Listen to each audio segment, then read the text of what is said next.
Hello everybody. How is everybody doing today? This is Tom from Tom and Ruth Podcast. Hopefully everybody's doing well today. Hey, we had a, you know what? I don't know if you want to call it this, but, earth shaker today. We had an earthquake. It was 30 miles from my house, Kibawi. And the earthquake was 4.5. It shook quite a bit. A few aftershocks. I think the epicenter probably had more than we had, but we had a few shocks.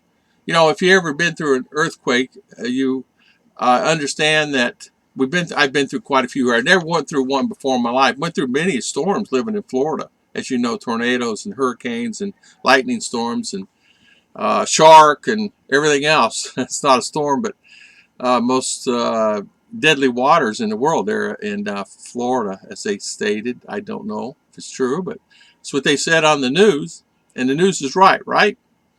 But anyway, today we're going to talk about something, survival and surviving in the Philippines.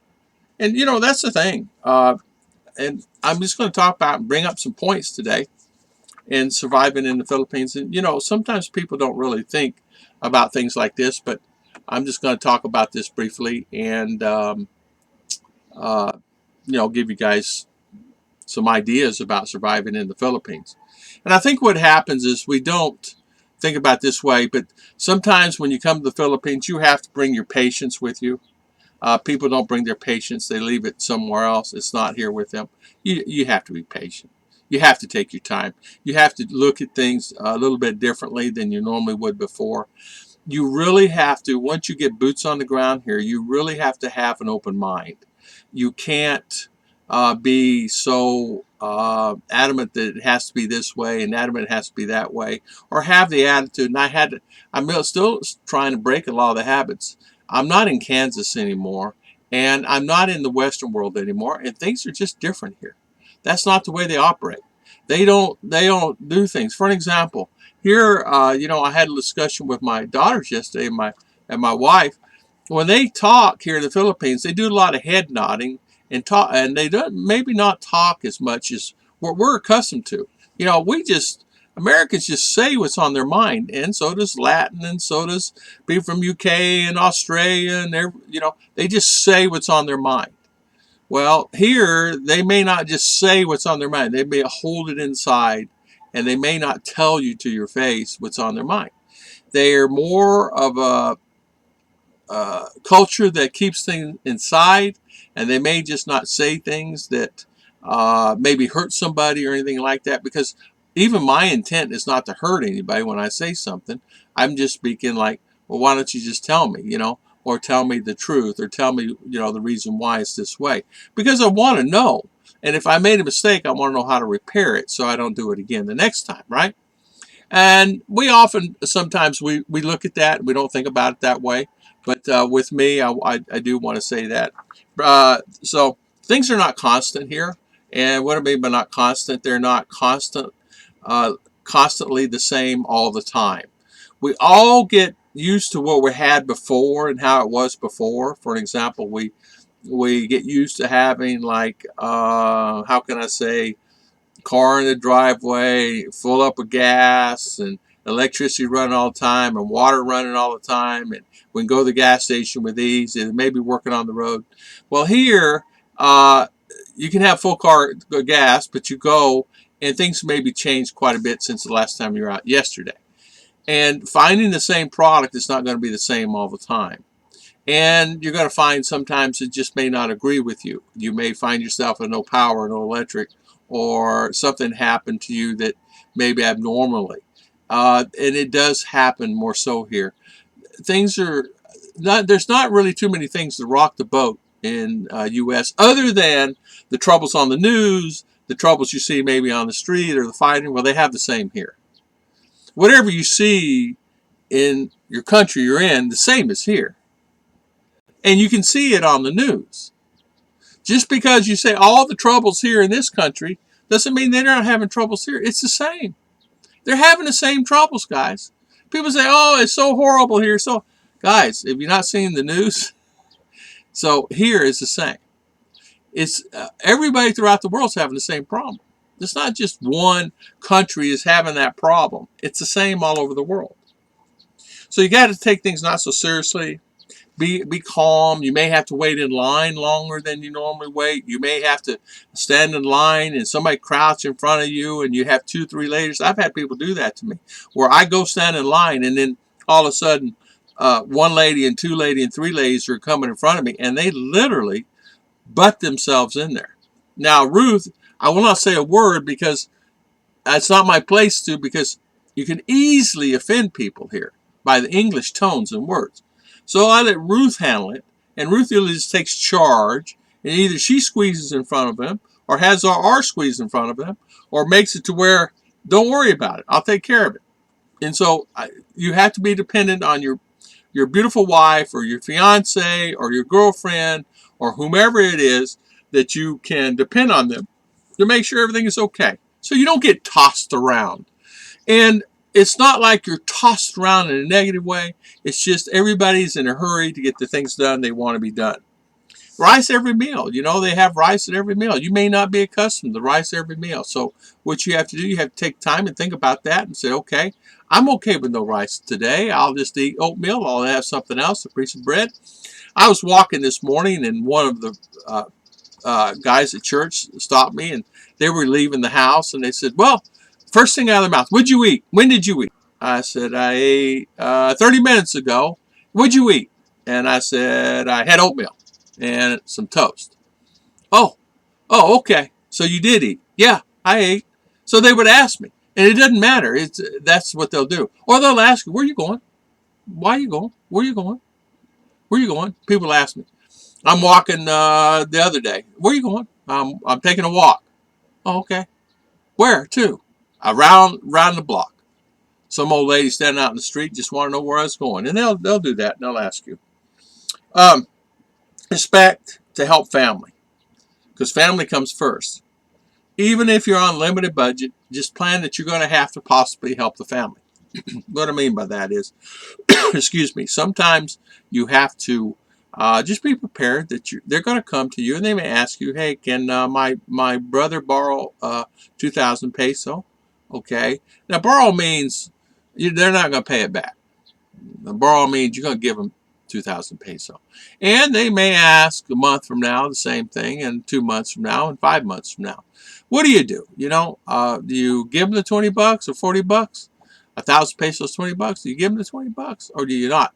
Most people say, man, I'm tired of giving them any money. I'm not giving them any money. But, then again, too, you want to save face with your wife. But then again, too, she'll feel taken advantage of also. And sometimes she'll take charge. No, we're not giving out any more money. We just gave you $20 or $40 last week or a month ago. Why do I want to give? So sometimes the wife will get to the limit and she'll say, enough is enough. Stop asking. Now, if it's a medical situation, of course, you're gonna help, because they're going to be there for you too. You can't really take things so serious here. You got to have an open mind. You got to just let it roll off your back. Because you can get so upset about stuff so simple. Because you're going to get mad. There's no doubt in my mind, just like it is anywhere else in the world, you're going to get mad. So what you have to do, you have to just be prepared and just let it roll off your back, and don't take things so seriously, because it can be so seriously. And I even did a video this morning on this. Plan out your escape. And what I mean by that is what if things just got so bad that boredom hit in, or maybe the family got to bothering you so much? I had a friend leave because of their family. I had another family leave this week that's just not happy with the culture. They just don't like it. They want the Western lifestyle. So sometimes, my friend Carlo, I just mentioned him earlier, he's headed to Vietnam and Cambodia because he just can't adjust here. He said, I'm used to having a good piece of pie and pizza pie. I'm good likes to having a couple of drinks at the pub and the bar, not the pub, but the bar. And he says, these bars here are really inadequate.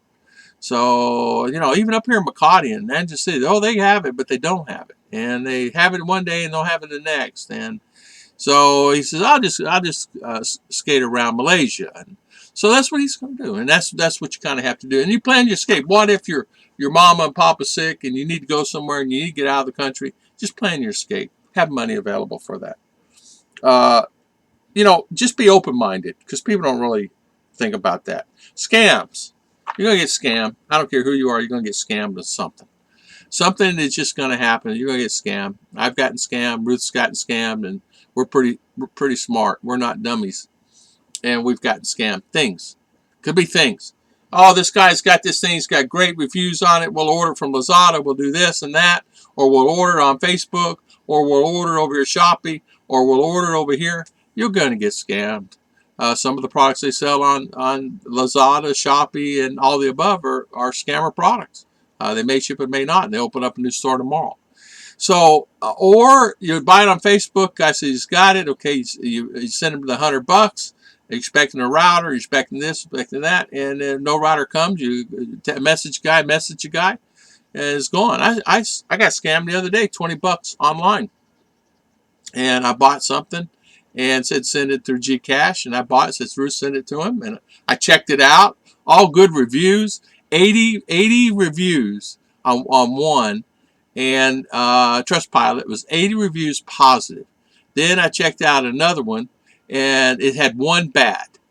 And then the scam things. And checked another one, and it was I forget what it was, like 30 or 40 good. So I said, okay, so it's good because you're going to have one or two that's going to be bad. Well, come to find out, they scammed me $20. So is it in the world? No, you're just going to get scammed, and I could get scammed in U.S. same way too. So. But keep an open mind on things. They'll come up to you, try to sell you stuff, maybe stuff that they have, like these glasses. Ruth bought these glasses. I don't know what she paid for them, probably 200 peso or so. But sometimes they may have been worn by someone else. Yeah, and like I said, excuse me, set things up to where if you had to leave tomorrow, or you had to go somewhere tomorrow, or a family member passed or died, you want to be able to do this. Sometimes too, the girls themselves that they'll try to cause havoc between you and your wife in a relationship. You do have to be careful with that. And I'll tell you an example.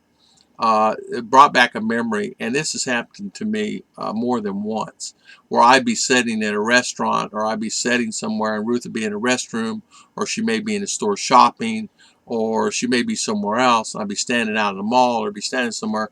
A girl will come up and ask, "Are you married?" or just stand there and start talking to you, and before you know it, now. If your Filipina comes out and you're married to her and you've been married to her for 5, 6, 7 years, and she comes out, you see and talking to a girl, just talking to a girl, you could just said hi. They could all heck's going to break loose on you. I got to tell you, it's just going to be world's coming to an end to you. So you have to really be prepared for that. One lady, I was sitting in another place one time. I was sitting down and waiting at it was a restaurant. And the one girl just says, "Can I sit here?" I said, "Yeah, I'm thinking she's going to be on her phone, whatever." But there's plenty of other tables, but she sat down next to me, and probably about 2 or 3 minutes went by. I was just sitting there. I wasn't on no phone, and I was just sitting there. And she says, "Are you married?"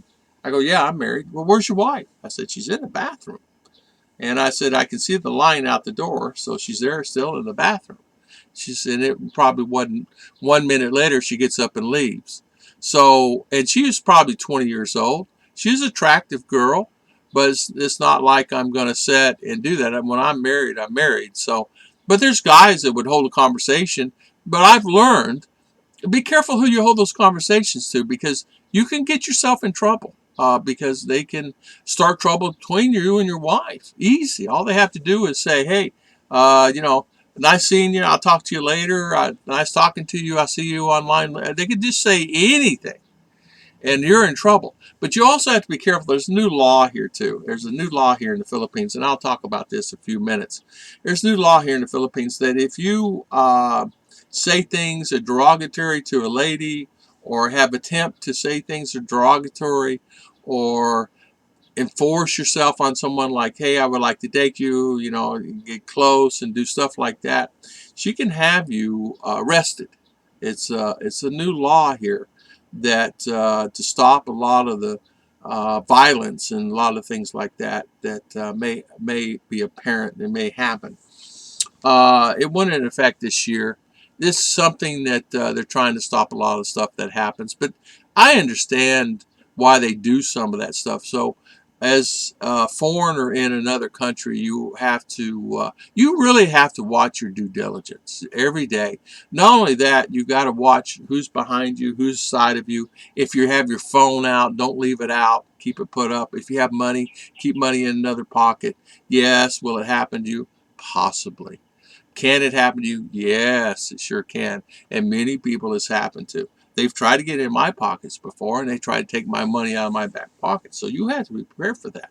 And it's not just the small ones. Like I always say this, you're not in Kansas, so you have to be prepared for all of that that may happen at a given time. It's a great place. It's a fantastic place. It has a lot to offer. The culture is great. The people are nice. But it's 95%, as I always say, positive and great and beautiful and waters and just wonderful. But it's that 5% that'll just drive you over the edge to make you want to leave the country at times. It's that 5% that just takes you to extreme, from calmness to here to rage in that time frame. So that's how you have to look at it. So you have to come here with a calmer mind and relax and not worry about it, and things are going to happen and you should be fine. But as I stated, that a lot of guys that are coming here do find themselves saying, okay, I wish I kind of did this better, that better. I have to tell you, when I came here, I had rose-colored glasses on. I want to get out because all the stress was there in my mind. I did not know the stress was here too, because I had rose-colored glasses on. It actually follows you. Stress is everywhere in the world. Uh, you can be stressed standing out on the driveway. It's because things are changing the environment that you're used to having all the time. This is what happens, and you don't really realize it, and which is really important. And this is something I wrote down today, and I'll close out this stream. And this is really true. And I want to say this: the first step in happiness is stop caring what others think of you. Scale down. Don't get attached to too many material things. They will weigh you down and give you stress. It's true. You're a product of the environment you're in. If you have a lot of things and you're purchasing a lot of things here in the Philippines, and you have cars and motorcycles and land and animals and farm and this and piggery and this, you're slave to the yard.